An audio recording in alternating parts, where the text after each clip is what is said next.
Salut à toutes et à tous, aujourd'hui je vous retrouve pour une vidéo un petit peu différente. Je m'essaye, enfin j'en avais déjà fait une vite fait il me semble. J'avais fait deux vidéos un petit peu dans le même genre mais assez différentes car moins littéraires. J'en avais fait une sur Il n'y a pas d'amour heureux en m'intéressant à Aragon, à Artaud. Et j'avais également fait une vidéo sur les femmes et la vieillesse dans la littérature, mais pas vraiment dans la littérature. Du coup, aujourd'hui, en fait, ce que je vais faire, c'est que, comme vous l'aurez sans doute deviné avec le titre, je vais vous proposer quelques réflexions et quelques ouvrages qui parlent de vieillesse. Alors, vous allez sans doute vous demander pourquoi. Alors, peut-être que vous ne le savez pas, mais si vous me suivez depuis un certain temps, vous le savez, j'ai la phobie. Mais quand je dis phobie, c'est vraiment la phobie de vieillir, en fait, tout simplement. C'est pas tant la mort qui me perturbe, même si, bon, ça me laisse pas non plus totalement indifférente. C'est vraiment de vieillir, c'est vraiment la vieillesse. Ça provoque chez moi parfois des mini-crises de panique. Ça a commencé quand j'avais 16 ans, ça empire avec les années et c'est réellement en fait quelque chose qui est assez difficile à gérer. Donc du coup je me soigne comme je peux en affrontant un petit peu mes peurs et j'essaye de lire des choses qui parlent de vieillesse. Et il y en a beaucoup en fait des livres qui ont des protagonistes un peu âgés. On peut penser au Père Goriot de Balzac, on peut penser au Vieil homme et la mer. Il y en a vraiment beaucoup en fait. Euh, Néanmoins, je pense qu'ils parlent pas tous de la vieillesse en tant que telle et ils proposent pas tous forcément des réflexions sur la vieillesse qui rassurent ou qui la proposent ou la posent peut-être en fait comme une nouvelle piste d'exploration, comme un nouveau mystère. Et c'est un petit peu ce que les livres dont je vais vous parler aujourd'hui proposent et c'est pour ça qu'ils sont assez intéressants. Donc le premier livre dont je vais vous parler, c'est celui-ci. Éloge de la vieillesse de Hermann Hesse. Alors Hermann Hesse est surtout connu pour Le Loup des steppes, sans doute. C'est vraiment le livre qui l'a fait rentrer dans la postérité, j'ai envie de dire. Et c'est ma sœur qui m'a offert ce petit livre justement pour me soigner pour mon anniversaire. Alors j'ai beaucoup aimé ce livre. C'est un livre qui s'annonce bien évidemment dès le titre de toute manière comme une réflexion plutôt positive sur la vieillesse, donc c'est explicite. C'est un mélange de courts récits, d'anecdotes, de souvenirs, de poèmes, de petites chansons qui portent plus ou moins sur la vieillesse. Ce qui est assez intéressant, c'est de voir que la jeunesse est très présente et c'est quelque chose qui se retrouve dans la plupart des livres. C'est comme s'il était impossible de parler de vieillesse sans parler de jeunesse et ça donne vraiment cette sensation du cercle en fait où les deux extrémités viennent se toucher.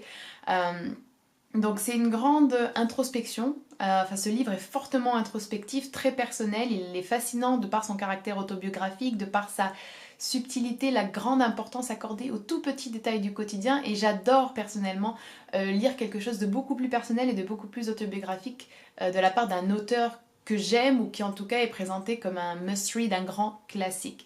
Je vais vous lire juste quelques extraits qui m'avaient assez marqué.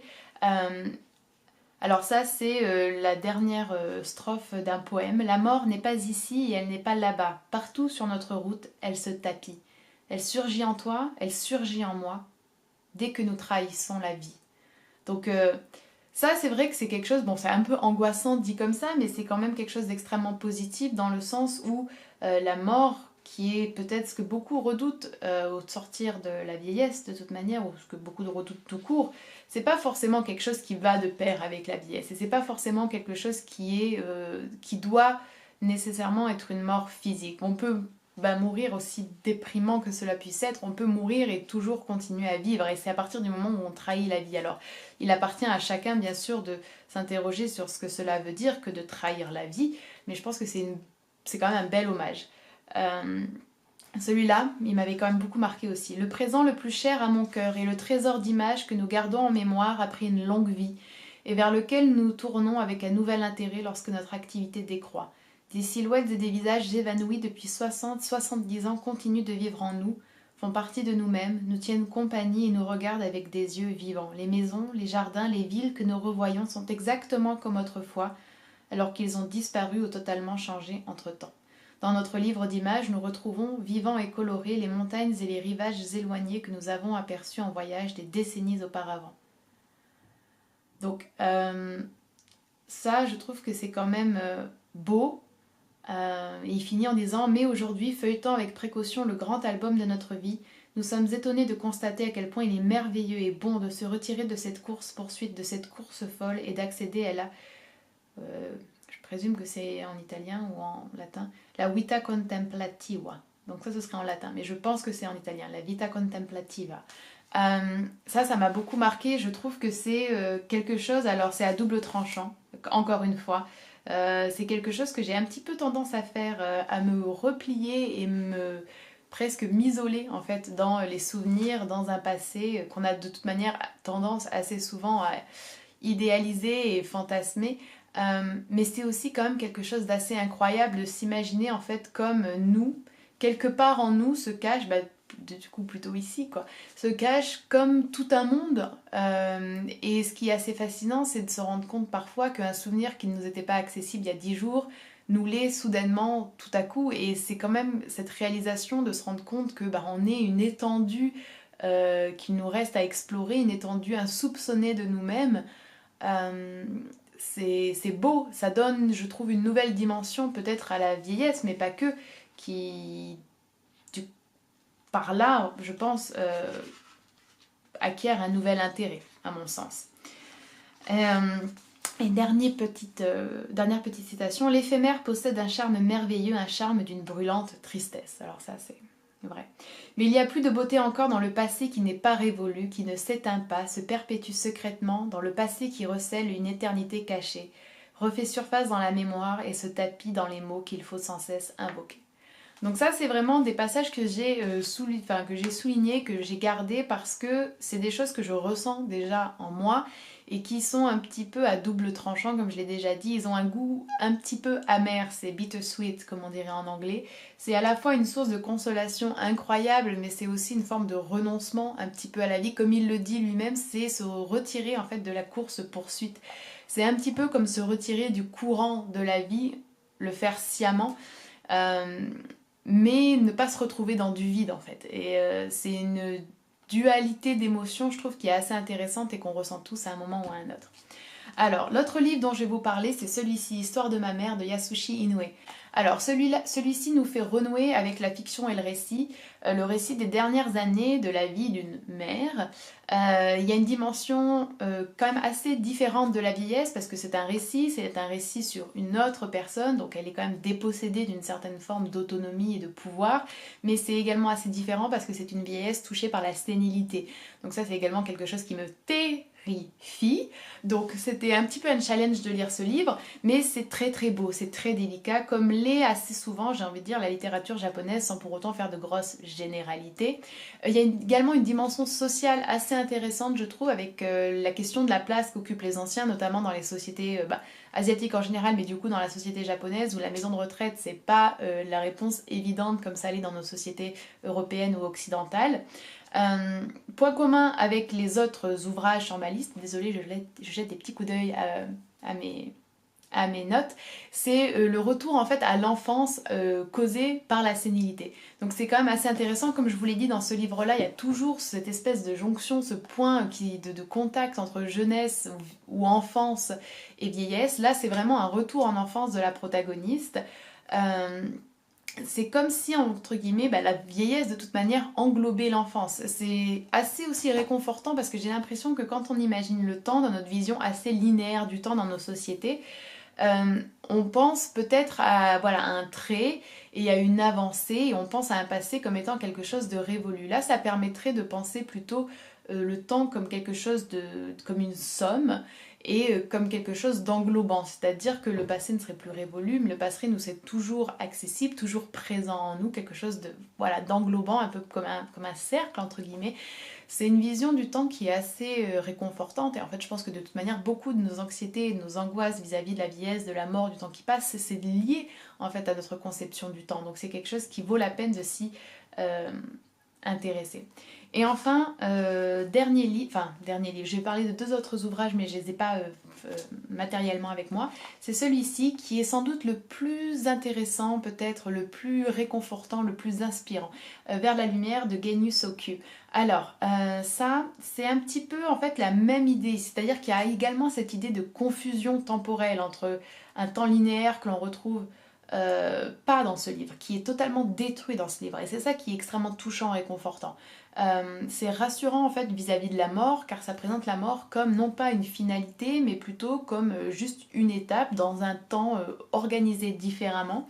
Et celui-là est fortement intéressant car c'est, comment dire, c'est une femme qui n'est pas sénile, qui est consciente qu'elle est en train de mourir et qui en fait décrit, partage les sensations, les émotions, les souvenirs, les appréhensions, les idées qui la traversent en fait alors que la mort s'approche. Et elle est accompagnée avec elle d'un moine et qui répondent donc d'une manière relativement spirituelle ou mystique si vous avez envie à ces interrogations-là. Et j'ai beaucoup aimé en fait ce livre, vraiment je le recommande, il est très très doux, il pose de bonnes questions et il interroge en fait sur la vie après la mort, ce qui permet de rendre la vieillesse comme moins inquiétante, comme moins la porte avant, j'ai envie de dire, avant la finalité. Deux autres auteurs que j'ai envie de mentionner dans cette vidéo, mais j'ai pas les livres comme je l'ai dit, c'est Colette et George Sand. Alors en fait, George Sand, c'est vraiment une auteure qui est trop peu connue et trop peu... on lui rend trop peu hommage à George Sand. Alors, George Sand, elle n'a pas d'œuvre en fait dans laquelle...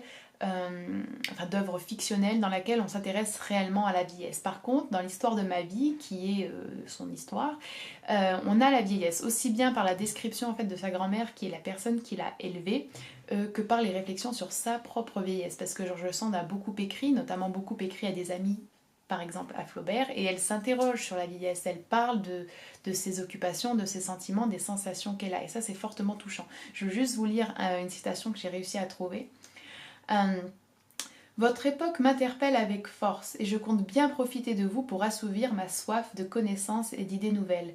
J'ai encore tant à apprendre et à découvrir, c'est la curiosité qui me garde vivante. Quelle ironie! Alors que jeune, je ne pensais qu'à mourir, voilà qu'à l'aube de la vieillesse, je me crois éternelle, mais ne le sommes-nous pas tous à notre manière?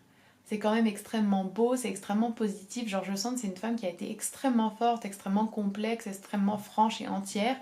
Et elle a des réflexions comme ça qui sont inspirantes, même si évidemment chez George Sand en tout cas il y a vraiment une division très claire entre la vieillesse qui n'est pas, où il n'y a pas de maladie, où il n'y a pas de souffrance, et la vieillesse touchée par la maladie et la souffrance. Ça offre deux portraits de tableaux très très distincts.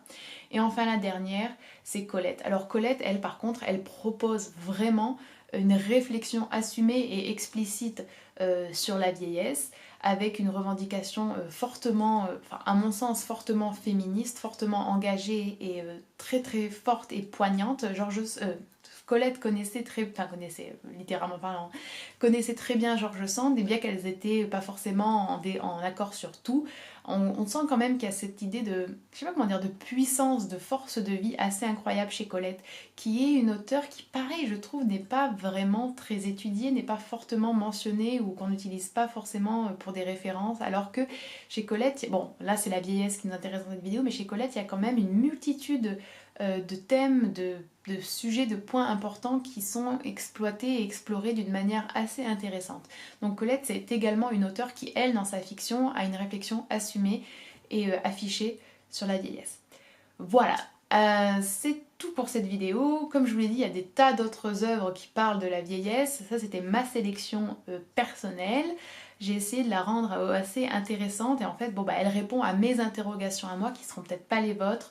J'espère que ça vous aura intéressé. Je vais essayer de faire différents thèmes comme ça en rapport avec la littérature ou de parler plus en longueur d'un livre que j'aime et que j'apprécie fortement. Voilà, j'espère vraiment que ça vous aura plu. Je sais que la vieillesse c'est pas forcément le thème préféré, mais bon, moi c'est quelque chose qui m'obsède un peu. Ouais, il faut guérir de cette obsession, mais c'est difficile. C'est vraiment difficile. C'est quelque chose d'assez difficile à expliquer, même aux gens quand j'en parle, ils comprennent pas forcément. Mais du coup, la littérature m'aide beaucoup et c'est en ça que c'est génial parce que c'est non seulement des réflexions, mais c'est aussi une échappée et en même temps ça permet d'être connecté avec des personnes qui ont déjà fait tout le chemin et qui te parlent entre guillemets de l'autre rive et qui te disent c'est pas si terrible que tu le penses. Tu verras, il y a des surprises, il y a quelque chose qui se passe même après. Voilà. Je vous dis à la prochaine, n'hésitez pas à checker, à aller voir mon Instagram et mon Twitter si ça vous intéresse. Et si vous trouvez que ces vidéos sont intéressantes et que vous avez envie de donner des suggestions et de voir plus de vidéos de littérature ou des vidéos plus élaborées avec des textes, des références, etc. N'hésitez pas à peut-être, si vous le pouvez, me soutenir avec 1 euro, 1 dollar par mois sur Patreon. Ça m'aide beaucoup pour acheter des livres, prendre le temps de les lire, de les ficher, de vous partager les références et les interprétations possibles. Voilà, je vous dis à la prochaine. Bye!